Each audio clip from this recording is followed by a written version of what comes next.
avy ka jereo ny asan'andriamanitra mahatahotra ny zavatra ataony amin'ny zanak'olombelona.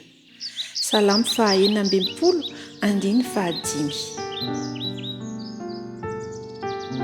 manitsaka volana vaovao hatrany isika manomboka volana vaovao oktobra ary dia mampahatsiaro antsika mandrakariva fa hiazakazaka mafy io fotoana io, tsy ho azo tazomina. Noho izany dia tsy maintsy manao ny ezaka rehetra isika mba handray ny sarobidy indrindra, hanatratra ny tanjona tsara indrindra isaky ny vanim-potoana izay mandeha. Aoka tsy ho ariana, aoka tsy ho avela fotsiny mandalo ny zavatra tokony ho ararotina mba hanovozana zavatsoa avy amin'ny fiarahantsika amin'ny tenin'Andriamanitra. Eo amin'ny lafiny ara-pahasalamana ihany isika, satria io tena zava-dehibe io resaka fahasalamana io, ary tokony hifantohan'ny foamam-panan'ny olona rehetra izay manan-tsaina sy tia karokaroka ity resaka fahasalamana ity. Salamo 1:25. Avika jereo ny asan'Andriamanitra, mahatahotra ny zavatra ataony amin'ny zanak'olombelona. Afatra maika de maika no ampitaina amintsika, maika de maika. Tsy inona izany fa eo amin'ny resaka fanavaozana ara-pahasalamana. Eo amin'ny tantaran'ny fiangonana dia miditra antsetra indrindra Andriamanitra amin'ny fampahafantarana ireo fahamarinana, fahazavana lehibe izay tian'Andriamanitra mba hiainantsika. Ny andro tsirairay dia ady fanatrarana tanjona ary dia manafika antsika isan'andro isan'andro manko io fahavalo io. Manentana antsika ary ny tenako amin'ity fihaonantsika ity, manentana antsika. Entaniko isika izay mbola misalasala ny amin'ny atao hoe fanavaozana ara-pahasalamana, réforme sanitaire.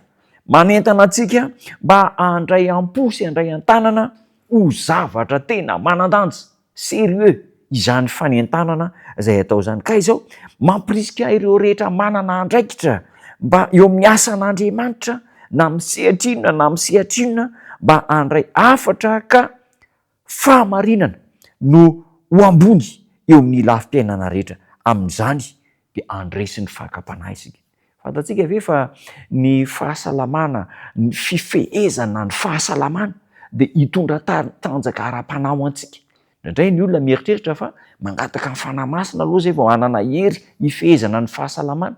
Mety ho marina ihany izany fa amin'ny alafiny anankiray ny hery ara-batana, ny fahaizana mifehy-tena amin'ny ara-batana dia manatanjaka ny ara-panahy. Misy pastora maro sasany, maro isan-karazany dia manararaotra tsy rototra mihitsy amin'ity fanavaozana ara-pahasalamana ity, ary dia ohatran'ny hoe vao maika aza izy ireo milatsaka any amin'ny tsy tokony ho atao amin'ny fanavaozana ara-pahasalamana.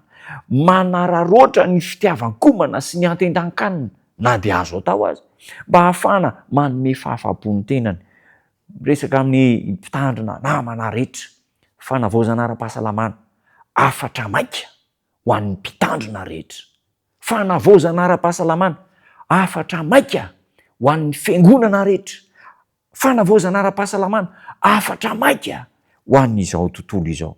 Indraindray dia io fanaranam-po io amin'ny antendan-kanina, amin'ny tsy fanarahana ny lalàna fahasalamana dia vato misakana lehibe izay tsy ahafahana mihitsy mitarika olona sy ampiatra ary ampianatra ny fanavaozana ara-pahasalamana eo amin'ny fiangonana sy eo amin'ny fiarahamonina.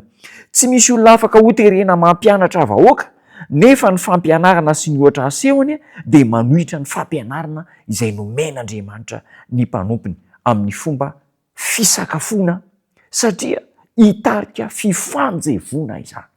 Misy mpitarika fiangonana tsy resy lahatra mihitsy amin'ny fanavaozana ara-pahasalamana, amin'ireo sakafo izay tsy mahasoso tsy tokony hohanina, tena manohitra amin'izany mihitsy.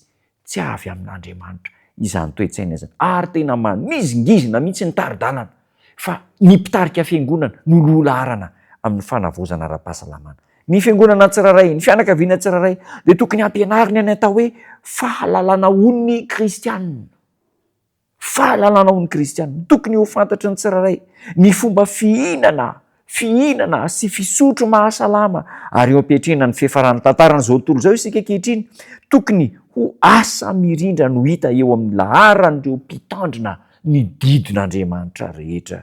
ireo izay manalavitra ny asa lehibe fampianarana ny olona ny amin'ny loha hevitra ity dia tsy mandeha amin'ny lalana izay hitarihan'ilay mpanasitrana lehibe dia Jesosy Kristy. Hoy ny ambaran'ny tenin'Andriamanitra ao amin'ny Matio 4:5-20 dia hoy Jesosy tamin'ny mpianana, raha misy olona tahanaraka dia andany tenany izy ireo dia hitondra ny azo fijaliana ka hanaraka.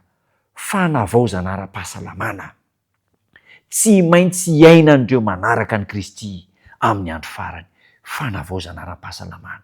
Raisinao mpitiavana, mafimafy kely ny afatra androany ny taridalana kanefa mahasoa antsika, hitondra antsika anakaikikaiky kokoa an'Andriamanitra. Hivavaka isika. Tombo tsara ny an-danitra, misaotra anao izay amin'ity fionana ity. Fanavaozana ara-pahasalamana. Reseho lahatra ny zanakao mba hanaiky fa marina izany taridalana hitondranao ny fiainana izany ary hanaparitaka izany amin'izao tontolo izao. Amin'ny anaranao Jesosy Tompo. Amen.